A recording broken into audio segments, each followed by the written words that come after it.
부터 7절의 말씀은 특정한 명제가 반복되는 말씀입니다. 오늘 우리는 1절부터 7절까지 읽었지만 12장 전체의 말씀을 오늘 함께 다루고자 합니다. 12장 5절부터 6절의 말씀을 먼저 보도록 하겠습니다. 당신들은 주 당신들의 하나님의 자기의 이름을 두려고 거처로 삼으신 당신들 모든 지파 가운데서 택하신 그곳으로 찾아가서 예배를 드려야 합니다. 당신들은 번제물과 화목제물과 11조와 높이 들어 바치는 곡식제물과 서원제물과 자원제물과 소나 양의 처음 난 것을 그곳으로 가져다가 바쳐야 합니다. 라는 말씀이 있습니다. 오늘 12장은 한 가지 명제가 반복적으로 등장합니다. 바로 택하신 곳에서라는 것입니다. 5절의 말씀에 다시 말씀드리면 당신들 모든 지파 가운데서 택하신 그곳으로 찾아가서 예배를 드려야 합니다. 라고 합니다. 하나님께서 지정한 곳에서만 예배를 드려야 합니다. 바로 예배의 중앙화라고 할 수도 있겠죠. 이스라엘의 예루살렘이라는 하나님께서 특정하게 지정하신 장소에서만 예배드리라는 명령이 12장 1절부터의 말씀에 가장 중요한 핵심 포인트라고 할 수 있습니다. 보통 신명기 12장 말씀은 제사장 문서라 해서 제사장과 관련된 내용들이 들어있다라고 합니다. 12장 말씀은 그렇기 때문에 예배의 중앙화, 어디서 예배드려야 할 것인가에 대한 규칙을 매우 중요하게 다루고 있습니다.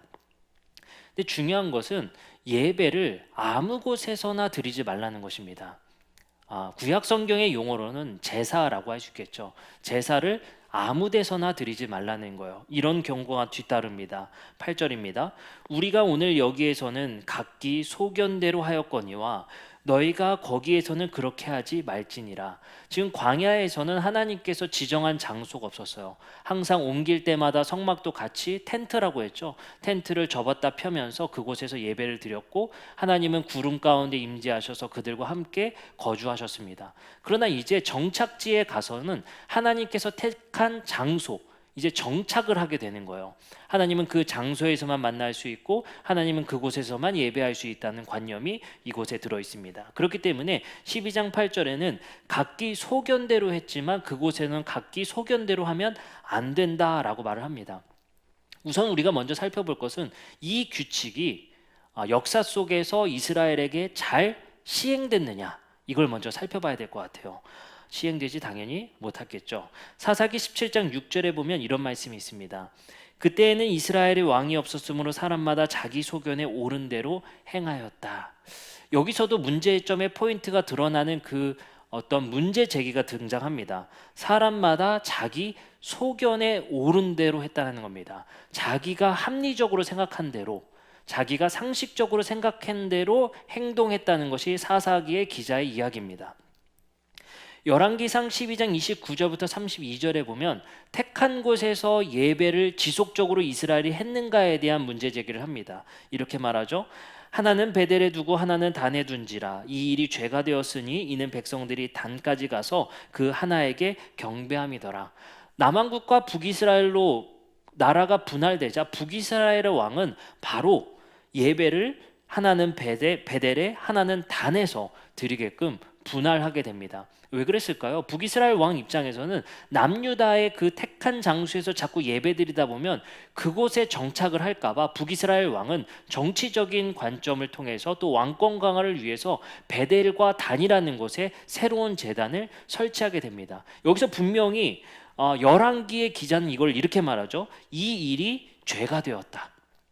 여기서 죄가 됨과 죄가 되지 않음의 기준은 바로 신명기라는 책의 기준에 따르게 되는 거예요. 그렇죠? 오늘 본문에서 신명기에서 뭐라고 해요? 택한 곳에서만 예배드리라는 법령이 있습니다. 그 법에 의거하여서 북이스라엘은 택한 곳에서 예배드리지 않고 자기들이 소견에 옳은 대로 베델과 단에서 예배드리게 됐다는 거예요. 그것이 죄가 됐다라고 얘기를 합니다. 그렇다면 왜 이스라엘은 실패하게 됐는가를 살펴봐야 할 것 같습니다. 사사기 17장 6절입니다. 그때에는 이스라엘의 왕이 없었으므로 사람마다 자기 소견에 옳은 대로 행하였더라. 21장 25절입니다. 그때에 이스라엘의 왕이 없었으므로 사람이 자기 각자의 소견에 옳은 대로 행하였더라. 자, 봅시다. 이스라엘은 이런 얘기를 하고 있는 거예요. 우리가 왜 우리의 소견대로 합리적으로 생각해서 판단하냐면 우리를 이끄는 왕이 없기 때문이라는 것입니다.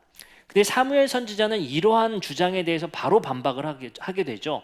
너희들에게 하나님이라는 왕이 있음에도 불구하고 너희는 사람의 왕을 찾고 있다라고 말을 합니다.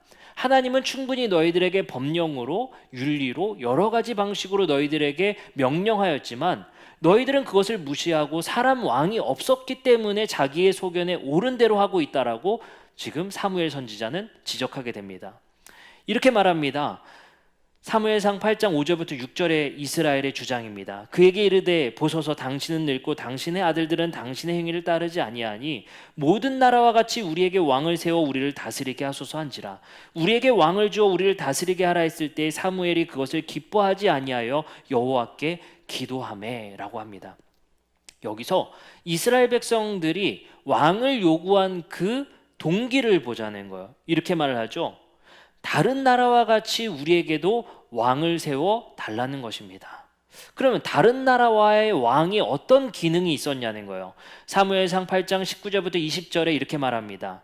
백성이 사무엘의 말을 듣기를 거절하여 이르되 아니로소이다. 우리도 우리 왕이 있어야 하리니 우리도 다른 나라같이 되어 우리의 왕이 우리를 다스리며 우리 앞에 나가서 우리의 싸움을 싸워야 할 것이니라 하는지라. 여기서 어떤 왕의 필요성을 얘기해요? 우리 대신에 나가서 싸워야 할 왕이 필요하다는 거예요. 이것은 다분히 왕의 기능을 자기의 제국주의적인 나라의 용도로서 왕을 필요로 하고 있다는 거예요. 근데 사실은 이거는 매우 틀린 얘기죠. 사무엘과 하나님의 의도는 이거였습니다. 왕을 세우더라도 하나님이 택한 왕으로 세우겠다. 왜냐? 왕이라는 것은 하나님의 말씀을 듣고 대언할 역할 뿐이지 그가 전쟁을 준비하거나 전쟁을 기획하거나 나라를 확장하는 제국주의적인 관심을 쏟지 말라는 거예요. 왕의 기능은 오직 하나님의 말씀을 이제 성막이나 성전에서 선지자들을 통해서만 말하는 것이 아니라 왕을 통해서 너희들에게 말을 할 대언자로서 선택할 뿐이다라는 거예요. 그러나 이스라엘의 관심은 거기에 있지 않았어요. 왕의 지혜를 원했고 다른 나라와 같이 우리를 위해 싸워줄 왕을 원했다는 거예요.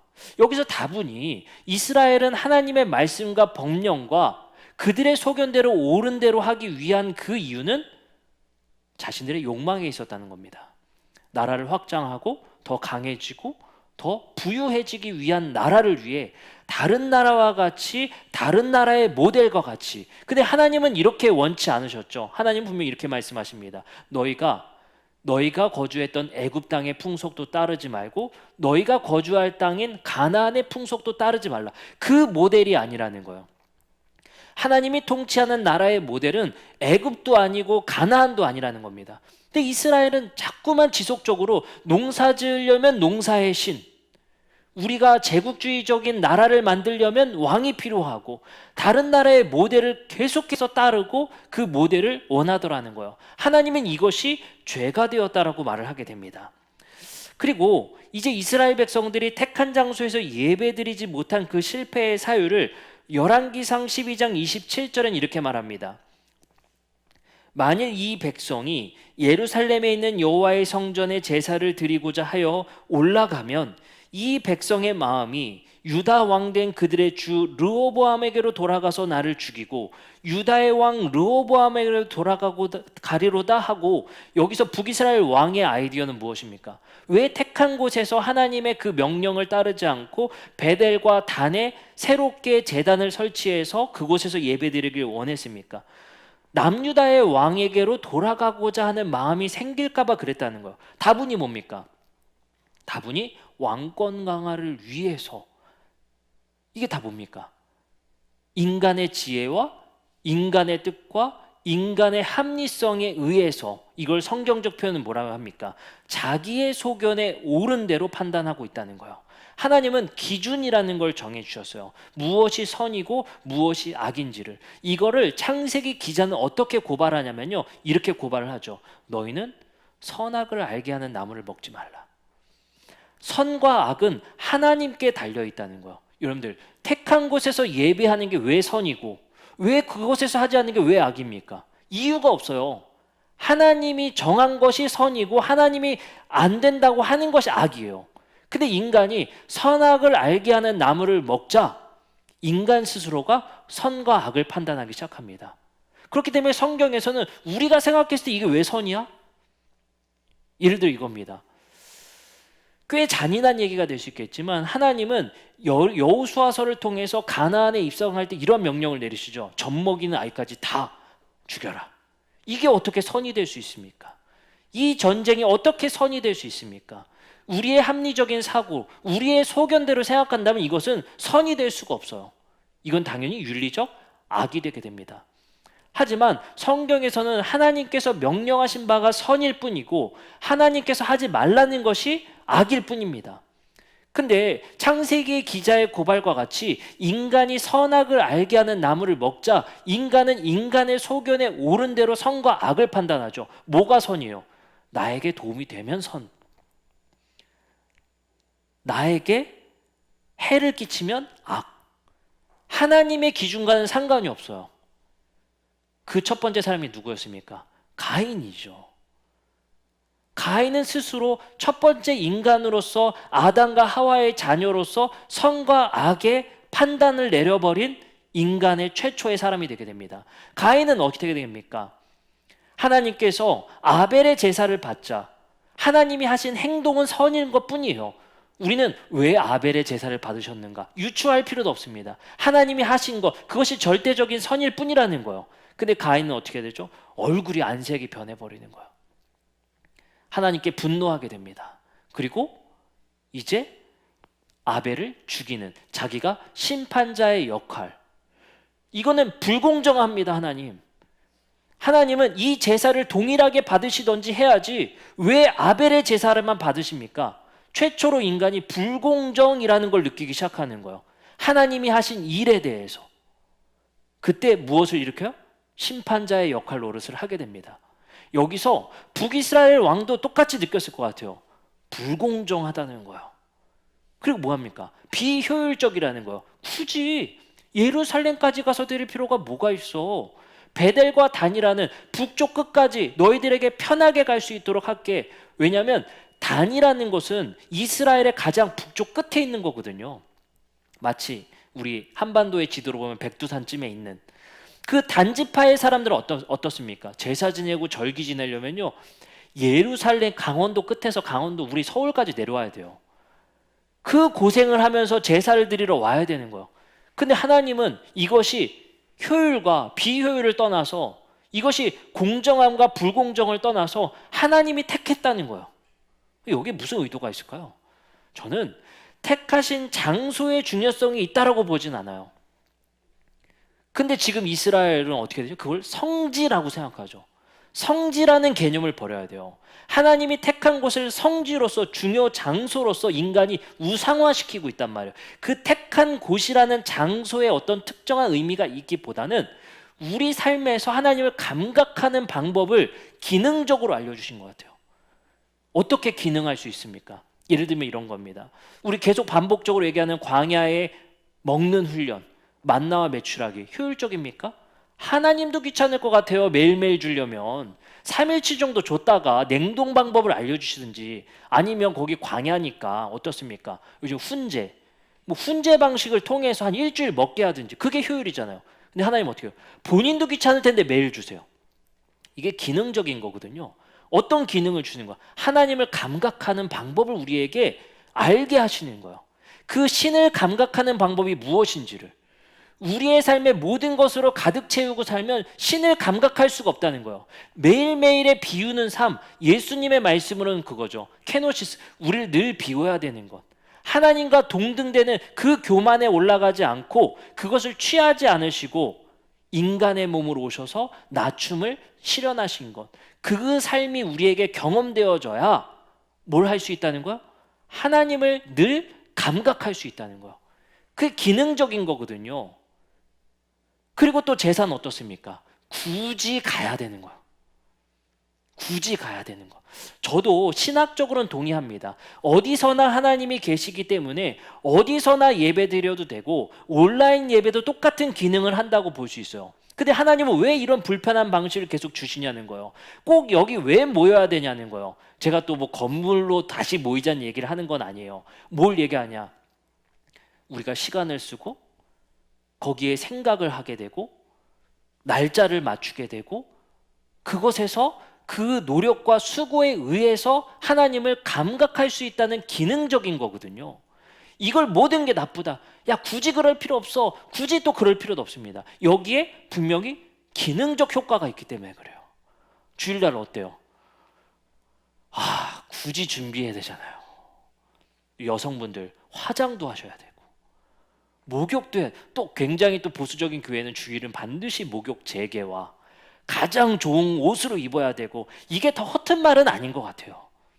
그게 효과적 기능에서는 분명히 효과와 기능이 있습니다. 뭘요? 하나님을 감각하기 위해서. 그렇지 않으면 우리가 온라인 예배 코로나 기간에 많이 느꼈죠. 편하면 편할수록 감각하기가 쉽지 않아요. 그 소파에 누워서 과일 먹으면서 아무도 안 보니까 뭐 팝콘 먹으면서 이게 즐기듯이 예배 드리면서 거기에 어떤 긴장감이 있고 집중도가 있고 하나님께 어떻게 우리가 몰입할 수가 있습니까? 쉽지가, 그거 되는 분들은 앞으로 그렇게 하세요. 근데 그게 여기 있는 사람 그 누구도 쉽지가 않아요. 쉽지가 않아요. 저도 아주 좋은 강의 영상을 몰입하고 보고 싶지만 현장에서 굳이 들으려고 하는 이유는 내가 그 시간에 몰입해야 돼. 그냥 유튜브로 들면요 1.5배속, 1.8배속 막 돌려보죠. 몰입하기가 쉽지 않아요. 그러면서 핸드폰 하면서 다른 거 보면서 강의 들으면서 몰입이라는 게 쉽지 않단 말이에요. 하나님은 그 몰입의 이유와 감각의 이유로 굳이 불편한 방식이라는 걸 준 거예요. 여기서 한 가지 더 나아가 봅시다. 제사라는 거. 굳이 하나님이 잡수시지도 않는 건데 소를 왜 잡아요? 피를 뿌려야 되고 향기를 흠양하시고 신이라는 존재가 그게 왜 필요합니까? 배고프신 분도 아니고 육식을 즐겨하는 분도 아닌데 왜 그걸 우리에게 요구합니까? 그 정성과 그 기능 속에서 우리가 하나님을 감각하길 바라는 거예요. 어쩌면 근데 그걸 감각하는 데 있어서의 방법은 대부분 비효율적일 수 있고 불편할 수 있고 쉽지 않은 방법들이 많은 거예요. 근데 거기서 우리는 뭘 캐치해내야 돼요? 하나님을 감각하기 위해서 우리의 인간의 무엇을 비워야 할지, 무엇에 몰입해야 될지, 무엇에 우리는 열심을 해야 될지를 이야기하게 되는 거예요. 그러니까 교회 생활도 마찬가지인 것 같아요.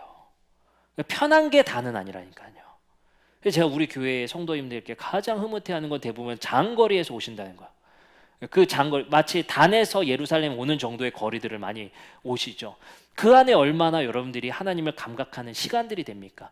그 1시간의 기간, 30분의 시간, 15분의 시간, 교회에 가는 목적지가 있기 때문에 내가 그래도 그 15분 시간 오는 시간은 감각하면서 오잖아요. 내가 목적이 있으니까, 분명한 목적을 가지고 그 시간을 하니까. 하나님은 그 택한 곳이 성지가 되길 바라신 것이 아니라 거기서 기능적으로 하나님을 감각하길 바라는 거예요. 그 시간과 수고들이라는 우리의 삶의 패턴을 통해서. 여기서 우리는 한 가지 더 나아가기를 바랍니다. 신명기 12장 5절부터 7절의 말씀을 다시 한번 상고해 보면 택한 곳에서 예배드려라 라는 것에 있어서 2차적인 기능 한 가지가 더 부여됩니다. 이렇게 말씀하시죠. 오직 너희의 하나님 여호와께서 자기의 이름을 두시려고 너희 모든 지파 중에서 택하신 곳인 그 계실 곳을 찾아 나아가서 너희의 번제와 너희의 제물과 너희의 11조와 너희 손의 거제와 너희의 서원제와 낙헌 예물과 너희 소와 양의 처음 난 것을 너희는 그리로 가져다가 드리고 얼마나 멀리서부터 끌고 와야 되는 거예요. 근데 이게 예수님 시대에 예수님이 성전에 가서 장사하는 걸 뒤엎으시잖아요. 그게 기능이 바뀐 거거든요. 뭐예요? 야, 단에서부터 오다 보니까 다리를 절고 양이 막 이건 시들어가요, 애들이. 그러니까 어떻게 해요? 가장 육질적으로 좋은 성전에서 구입해라. 근데 성경에서는요, 너희는 거기서 여기로 가져다 드리라는 거야. 이것도 얼마나 비효율이에요. 이 여기 안에 있는 기능이 있는 거라니까요. 근데 예수님 씨는 어떻게 해요? 성전에서 매매하고 산다는 거예요. 그러니까 예수님이 그 장사하는 거에 분노해서 그 기능과 정신을 깨우치지 못하고 그들이 그저 신에 대해서 습관적으로 예배드리는 반복적인 행위에 불과한 것에 대해서 분노하시는 거예요. 그리고 7절에 이렇게 말합니다. 거기 곧 너희의 하나님 여호와 앞에서 먹고 너희의 하나님 여호와께서 너희 손으로 수고한 일에 복주심으로 말미암아 너희와 너희의 가족이 즐거워할지니라. 근데 참 재미나는 건요, 가족이 다 와야 돼요. 근데 여기서 뭐라 하냐면요, 하나님 여호와 앞에서 먹으라. 이게요, 이 보통 일이 아니에요. 왜 보통 일이 아니냐면요, 자, 첫 번째, 택한 곳에서 해라. 그리고 제사 드린 것을 택한 곳에서 먹어라. 그걸 먹으면서 가족이 즐거워하라. 이 세 가지가 명령이에요. 근데 이 세 가지의 명령의 기능을 살펴보니까 이런 생각이 또 들더라는 거예요. 야, 니네 아무 데서나 몰래 하나님이 어디에나 계시니까. 근데 하나님은 그렇게 자신을 설명하지 않아요. 내가 있는 곳에서 예배해라. 그리고 거기서 먹고 가족들이 즐거워하라. 여기는요, 신학적으로 하나님이 거기에만 계신다라는 어떤 하나님을 가둬두고 신이 거기에만 특정 장소에 있다는 것이 아니라 하나님의 의도는 뭐겠습니까? 야, 니네가 만약에 집에서도 드릴 수도 있고 이렇게 하면은 니네끼리 제사하고 니네끼리 그거 먹으려고 하지. 하나님의 의도는 거기에 있지 않아요. 뭐라고 말씀하시는 겁니까? 공개적으로 택한 곳에서 제사하고 그 제사된 음식을 먹으라는 거예요. 여기서 전요, 예배해라, 제사하라 보다 이 단어의 중심이 있다고 봐요. 먹고, 먹으라는 거예요. 나눔에 있다는 겁니다. 이게요, 12장 11절부터 12절은 이렇게 변형되어서 얘기합니다. 너희는 너희의 하나님 여호와께서 자기의 이름을 두시려고 택하실 그곳으로 내가 명령하는 모든 것을 가지고 갈지니 곧 너희의 번제나 너희의 희생과 너희의 11조와 너희 손의 거제와 너희가 여호와께 서원하는 모든 아름다운 서원물을 가져가고 너희와 너희의 자녀와 노비와 함께 너희의 하나님 여호와 앞에서 즐거워할 것이며. 누가 추가됐어요? 아까는 가족이 먹고 즐거워해라. 근데 여긴 누가 추가됐어요? 노비도 먹으라. 그리고 이렇게 말합니다. 내 성중에 있는 레위인과도 그리할지니 레위는 너희 중에 분깃이나 기업이 없음이니라. 집에서 먹을 때 목사도 껴주란 얘기예요. 이게. 근데 여기서 18절부터 19절에 또 얘기를 합니다. 이게 왜 계속 반복되는지를 보세요. 오직 내 하나님 여호와께서 택하실 곳에서 내 하나님 여호와 앞에서 너는 내 자녀와 노비와 성중에 거주하는 레위인과 함께 그것을 먹고 또 내 손으로 수고한 모든 일로 말미암아 내 하나님 여호와 앞에서 즐거워하되 너는 삼가 내 땅에 거주하는 동안에 레위인을 저버리지 말지니라. 여기서도 뭘 기능하고 있어요? 먹어라. 그러니까 어쩌면 이 말씀을 우리가 하나님의 마음에 의거해서 이 말씀을 의도를 파악해 본다면 택하신 곳도 중요한 게 아니고 거기에만 하나님이 계신다는 것도 아니고 뭐 하라는 거예요? 너희들이 수고하여 거둔 것을 함께 나누어 먹어라. 갈비가 있는데 이거를 하나님 이거 바칩니다 하고 너희 가족끼리만 숨어서가 아니에요. 공개된 곳에서 택한 곳에서 너희들에게 잔치가 있다는 것을 모두에게 알리는 장소에서 하고 나누라는 거예요. 여기서의 하나님의 의도와 정신은 무엇에 있습니까? 나눔에 있는 거예요. 함께 먹으라. 먹음의 교제에 하나님이 계시겠다는 거예요. 나눔과 사랑의 실천의 교제에 하나님이 그 자리에 계시는 것이지 하나님이 그곳에 계시기 때문에 일어난 일이 아니라는 거예요. 오늘 성경의 신학은 무엇을 말합니까? 하나님이 어디에 계시는가? 바로 사랑의 나눔과 사랑의 기품에 하나님이 계신다는 거예요. 우리는 이 말씀이 잘못 적용되었을 때 어떤 일이 생기는지를 어제 뉴스를 통해 보게 됩니다. 바로 이스라엘과 팔레스타인의 전쟁을 통해서 알게 되죠. 본래 이스라엘이라고 하는 나라를 우리는 알고 있지만 사실 이스라엘이라는 나라를 공식적으로는 팔레스타인이라고 부르게 되죠.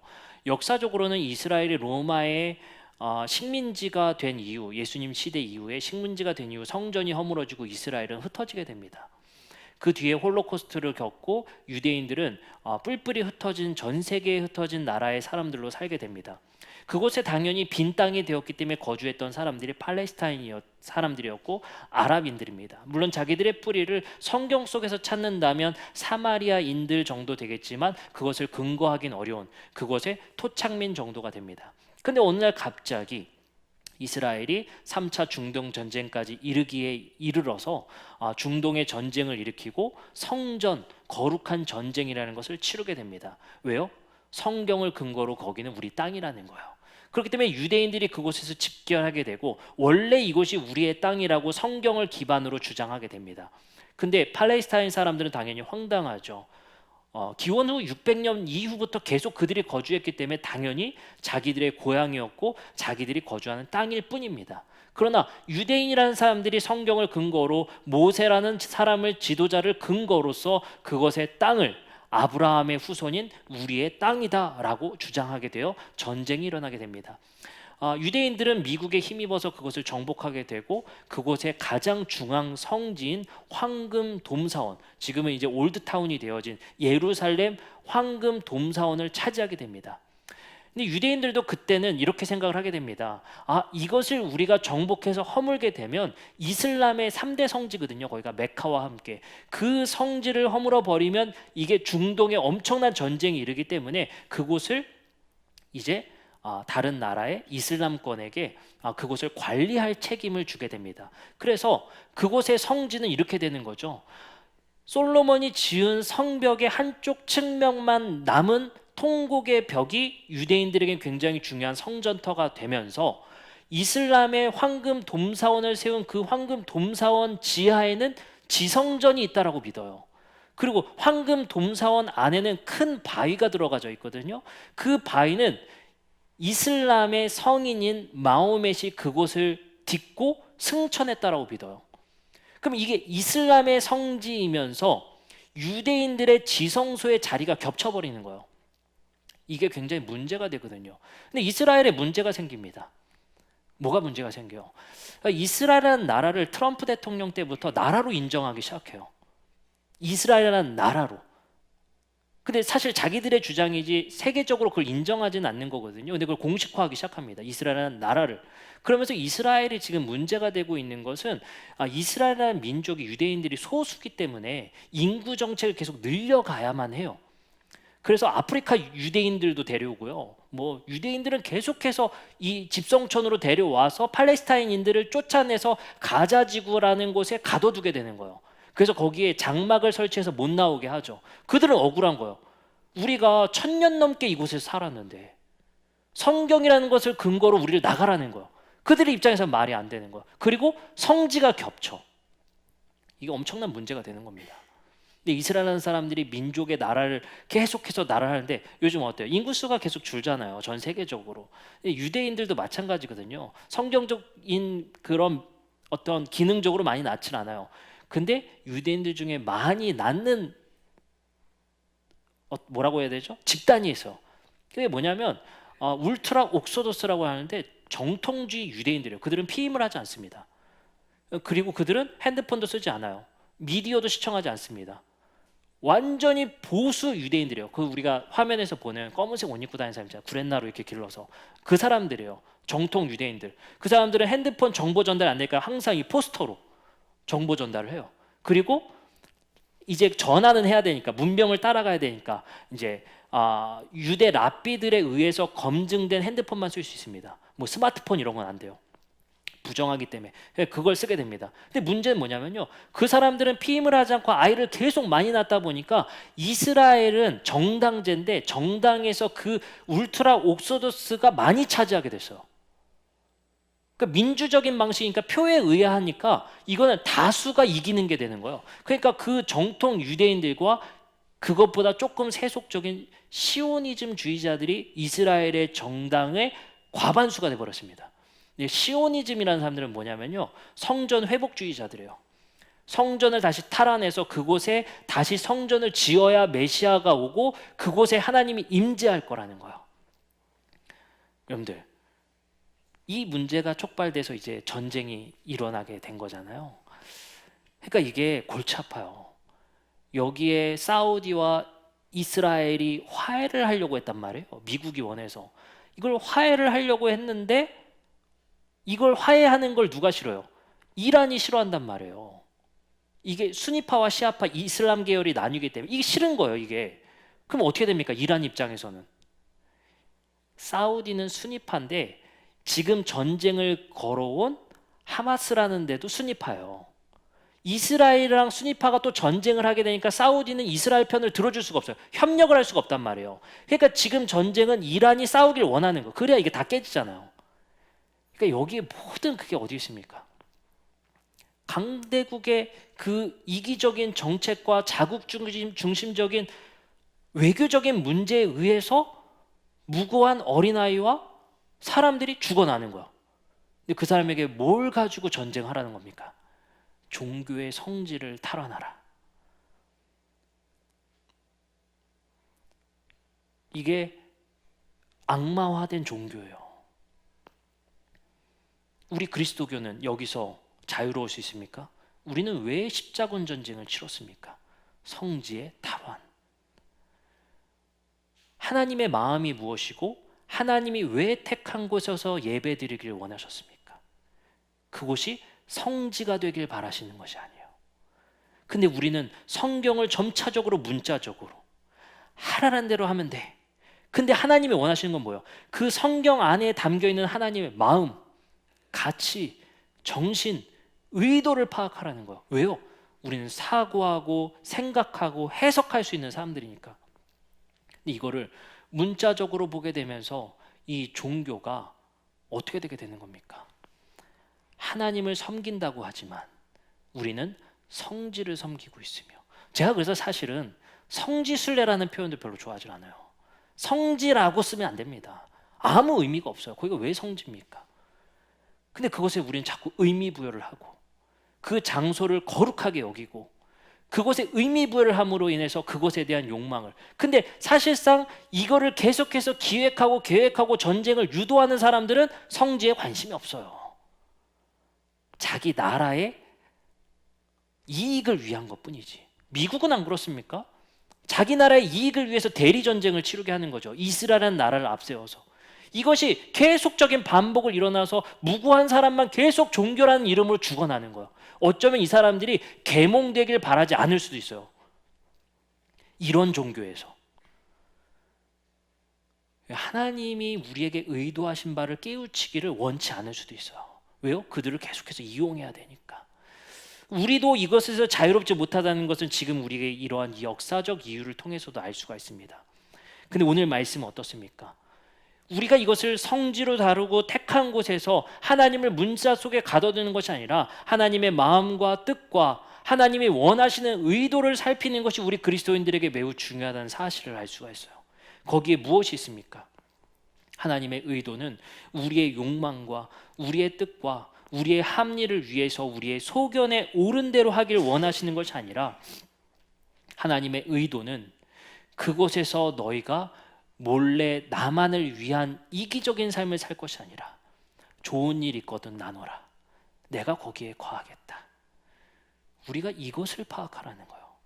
그래서요, 잔치를 좀 자주 여세요. 나 좋은 일 있으면 좀 알리시고 나누시고. 그 얼마 전부터 우리 교회가 떡이 안 들어와요. 좋은 일 있으면 얘기를 좀 하세요. 저는 그 나눔에 하나님이 계시다고 믿어요. 그 나눔에 하나님이 거하신다고 믿어야 돼요. 그게 하나님의 의도고 하나님을 경험하는 방법이기 때문에, 여러분들 이상하게요, 나눔 속에 우리는 전율이라는 걸 느끼죠. 그리고 거기에 뭐 우리 인본주의적인 생각으로는, 세계관으로는 뭘 느껴요? 뿌듯함을 느끼잖아요. 좋은 일 하면 좋게 마음이 아주 흐뭇하잖아요. 근데 사실은요, 성경에서는요, 흐뭇한 감정과 뿌듯한 감정이 아니라 그곳에서 하나님을 경험케 된다는 거예요. 말씀을 조금 더 봅시다. 요한일서 4장 7절부터 8절이에요. 사랑하는 자들아 우리가 서로 사랑하자. 사랑은 하나님께 속한 것이니 사랑하는 자마다 하나님으로부터 나서 하나님을 알고. 뭐라고요? 사랑하는 자마다 하나님으로부터 나서 하나님을 안대요. 사랑하지 아니하는 자는 하나님을 알지 못하니 이는 하나님은 사랑이시기 때문이다. 여기서요, 우린 이렇게 해석해 볼 수 있을 것 같아요. 하나님은 사랑이 많으신 분이다라고 생각할 수 있지만 하나님은 사랑 그 자체이다. 사랑이라는 감정에서 하나님을 경험할 수 있는 거예요. 다시 한번요. 사랑하는 자마다 하나님으로부터 나서 하나님을 알게 된대요. 사랑하지 않으면 하나님을 경험할 수 없어요. 이렇게 말합니다. 요한일서 4장 12절이에요.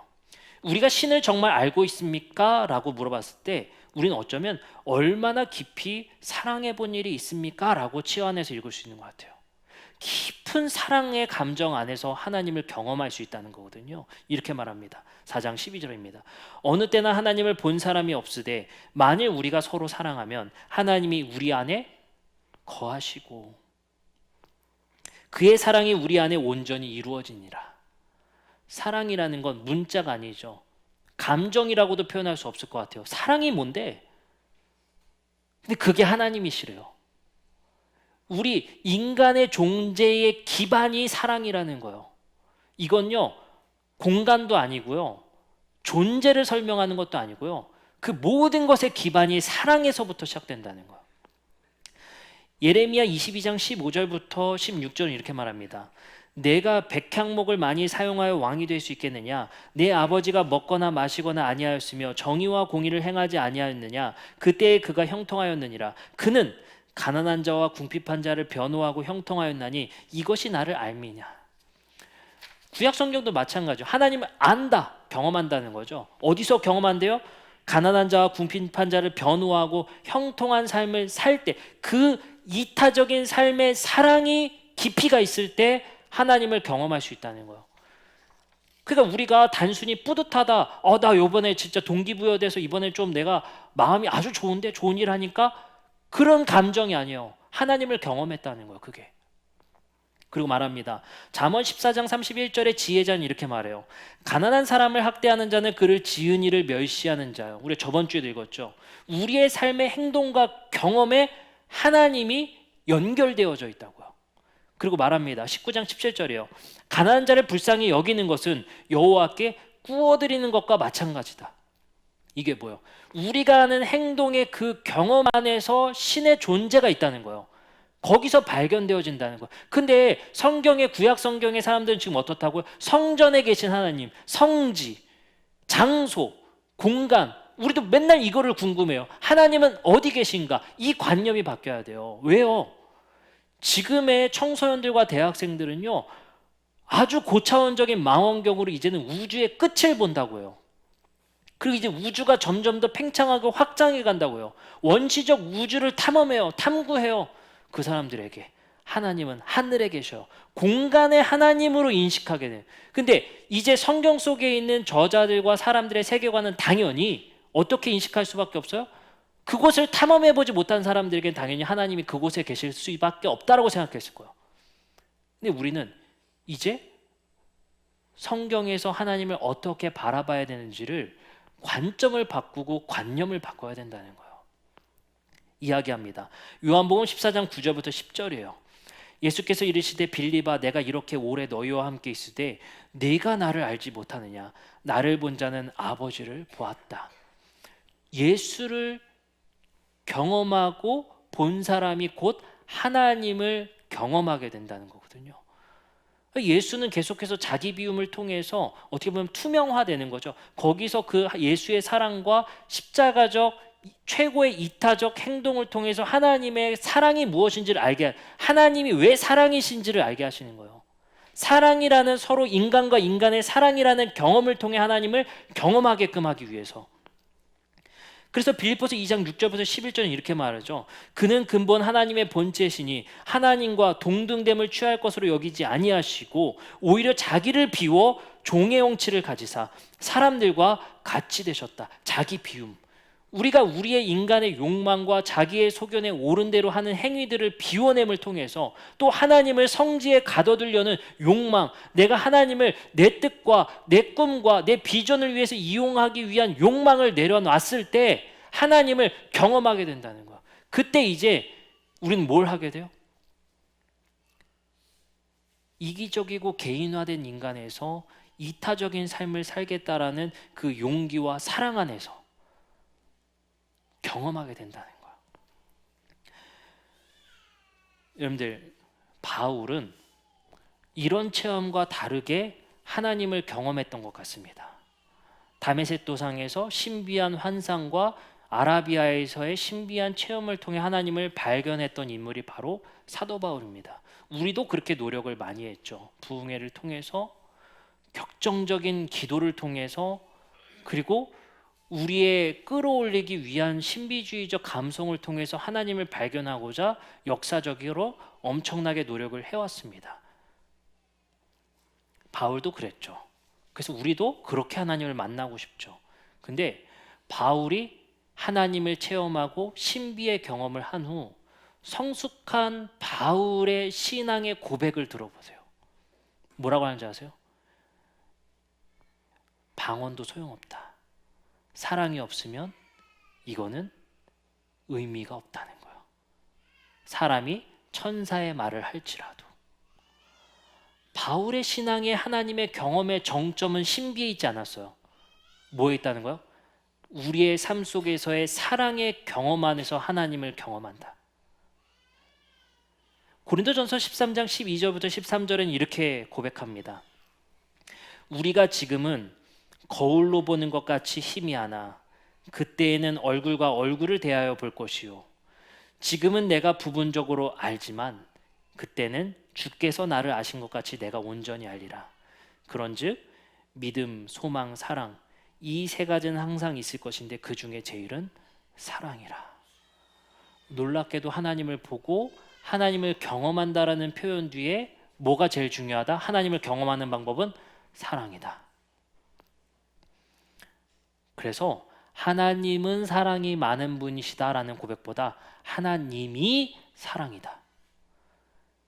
우리의 인간과 인간의 사랑의 경험을 통해 하나님을 경험하는 우리의 삶이 되었으면 좋겠어요. 봉사와 구제 사역을 통해 나와 가족만 먹고 하나님 앞에 즐거워하는 것이 아니라 성경의 표현으로 노비도 데리고 와서 먹고 하나님 앞에 함께 즐거워하라. 너희의 먹고 잔치를 열고 풍성한 나눔 속에 내가 그 안에 거하겠다. 사랑의 교제 안에 하나님이 거하시겠다는 거예요. 교회에서 그 무엇보다 중요한 게 그렇기 때문에 사랑의 소통입니다. 사랑의 교제예요. 해본 적 있으세요? 원수도 사랑하겠다라는 용기와 도전. 그곳에서 하나님을 경험하지 못한 이유 뭡니까? 원수를 사랑하기 그만큼 어렵기 때문이에요. 예수는 우리에게 말씀하시죠. 원수도 사랑하라. 그것이 예수가 우리에게 말한 가장 첫째 되는 계명이라는 거예요. 이웃을 사랑하는 것에 그치는 것은 이방인도 하는 것이요 유대인들도 하는 것이다. 그러나 내가 너희들에게 원하는 것은 하나님의 온전하신 같이 너희도 온전하라. 그것이 뭡니까?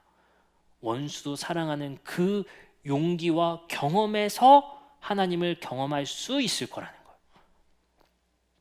하나님을 경험하길 원하십니까? 하나님을 만나고 하나님을 체험하길 원하십니까? 그거는 우리의 삶 속에서의 감각의 체험과는 동떨어진 신비에 있는 것이 아니라 우리의 삶의 영역 속에서의 경험하는 경험과 감각 안에서 하나님을 발견하게 되는 거예요. 오늘 말씀을 정리하며 우리가 이 교회 안에서 사랑의 교제와 소통을 왜 중시해야 될지를 나눠봤으면 좋겠습니다. 하나님은 이 장소에 교회이기 때문에 계신 것이 아니라 이 안에 사랑이 있기 때문에 하나님이 계십니다.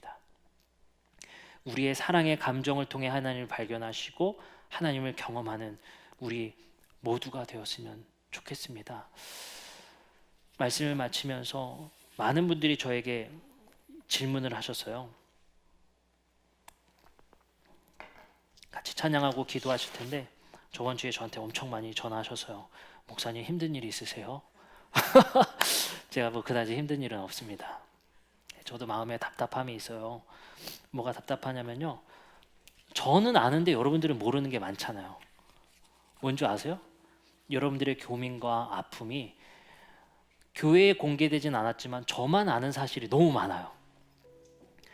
그러니까 제가 그 마음을 다 나눌 수 없으니까 예배 시간에 그 고통 중에 있는 사람이 누구인지를 아니까 그 얼굴과 그리고 이 자리에 먼 길을 나서서 나온 그 사람의 마음을 아니까 마음이 무너져요.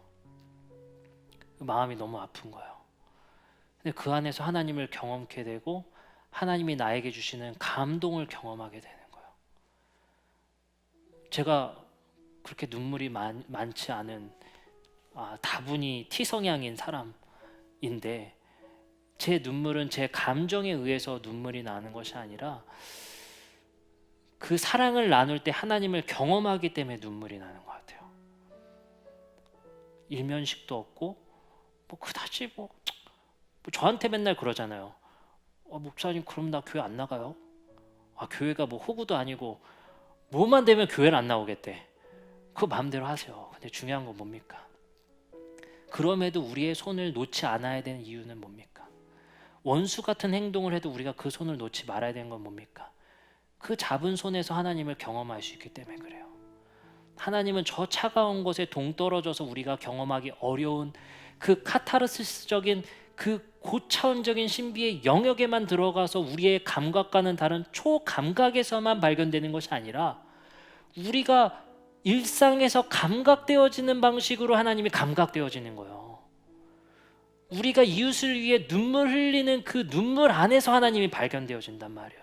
내 자녀를 위해서, 친구를 위해서, 가족을 위해서 피 한 방울 섞이지 않은 옆자리에 앉은 사람 때문에 괴로워서 가슴을 치고 눈물 흘리는 그 경험 속에서 하나님을 만나게 된단 말이에요. 왜 나도 바빠 죽겠는데 왜 그 사람 때문에 내 감정을 소비하고 괴로워하고 아파하고 눈물 흘리고 왜 그래야 합니까? 거기서 하나님을 경험하게 되기 때문에 그게 신비가 아니겠습니까? 여러분들 우리가 일상에서 경험하는 그 소중한 경험들을 너무 쉽게 생각하지 마세요. 그 하나의 감각, 경험, 내 와이프를 사랑하고 아이를 사랑하고 여자친구와 동료와 가족과 교회 성도를 사랑하는 그 감정을 그냥 사랑하다 보다가 아니라 그 사랑 안에서 그 울림이 무엇인지, 그 안에서의 그 내 가슴을 치며 눈물 흘리는 그 감정이 무엇인지를 우리가 함께 깊이 묵상했으면 좋겠어요.